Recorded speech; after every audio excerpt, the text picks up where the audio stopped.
এখন ওরা আমার ছেলের নাই, দোকান নেই। এখন তার ইয়ং জেনারেশন দোকান খোঁজে, আয়না খোঁজে।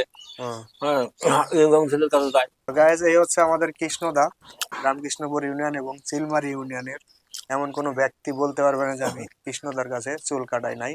Hello hello hello guys, WhatsApp, I am back. কৃষ্ণদা সামনে আছে আমার বসে, এবং কৃষ্ণদাকে এই যে দাদা তো হিন্দু, তাই ওনার তো আর রোজা রাখার কোনো প্রয়োজন হয় না। না। তাই আমি দাদাকে এই যে খাবার দিচ্ছি, আর দাদা খাবার খেয়ে আমার শেভ করবে এবং দাদার বিয়ের কামানে একটা গান বলবে। তো এই দাদা হচ্ছে কুষ্টিয়া দৌলতপুর থানার রামকৃষ্ণপুর ইউনিয়ন এবং চিলমারি ইউনিয়নের সব থেকে সিনিয়র পার্সন।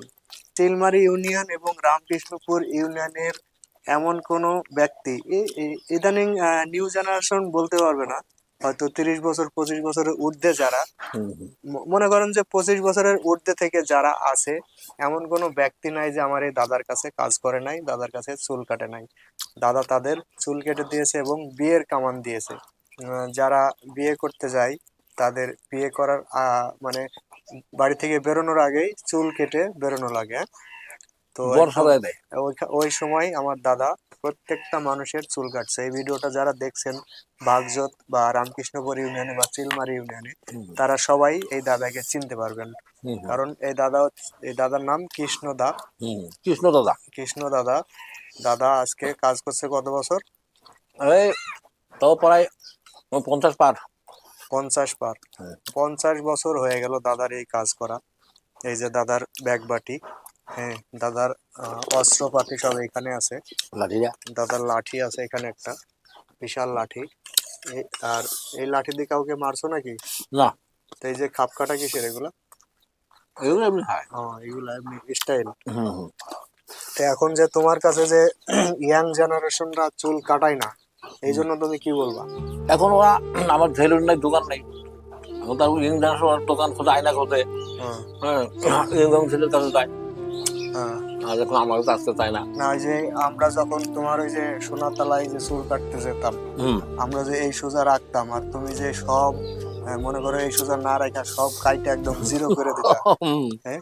কথাগুলো মনে আছে তোমার? পিছে থেকে বলে দিত এই যে একটুকি পরে তোমার সব। বাবা বলতো হ্যাঁ, যাও ছোট করে। ছোট ছোট করে। তো গাইজ, এই হচ্ছে আমাদের কৃষ্ণদা, রামকৃষ্ণপুর ইউনিয়ন এবং চিলমারি ইউনিয়নের এমন কোনো ব্যক্তি বলতে পারবে না যে আমি কৃষ্ণদার কাছে চুল কাটাই নাই। ম্যাক্সিমাম সবাই 100-এর মধ্যে 100ই তোমার কাছে চুল কাটাই তো। কারণ এখন হয়তো বয়স হয়ে গেছে, তারপরও চোখে একদম আমরা স্ট্রং। যেরকম দেখি তার চেয়ে বেশি দেখে, স্ট্রং। এখনো চশমা লাগে না। এখনো চশমা লাগে না, চশমা ছাড়াই চুল কাটে। আমারও চশমা লাগে, কিন্তু তোমার চশমা লাগে না।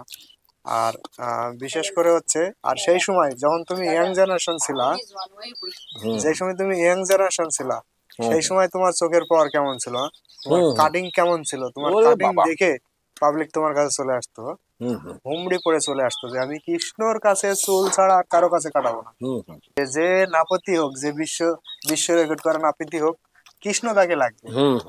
কিন্তু এখন আর কৃষ্ণদাকে কেউ চিনছে না, এখন কৃষ্ণদাকে কেউ ভালোবাসছে না, তার কাছে কেউ চুল কাটায় না, তার কাছে কেউ কাজ করায় না। এটাই তার মনের দুঃখ, মনের কষ্ট, যে আমি চোখে দেখি সম্পূর্ণ, আমার কাছে গ্লাস নাই, ডিজিটাল নাই, এই দেখে আমার কাছে কেউ আসে না। সবাইকে বলবো যে দাদার জন্য সবাই দোয়া করবেন।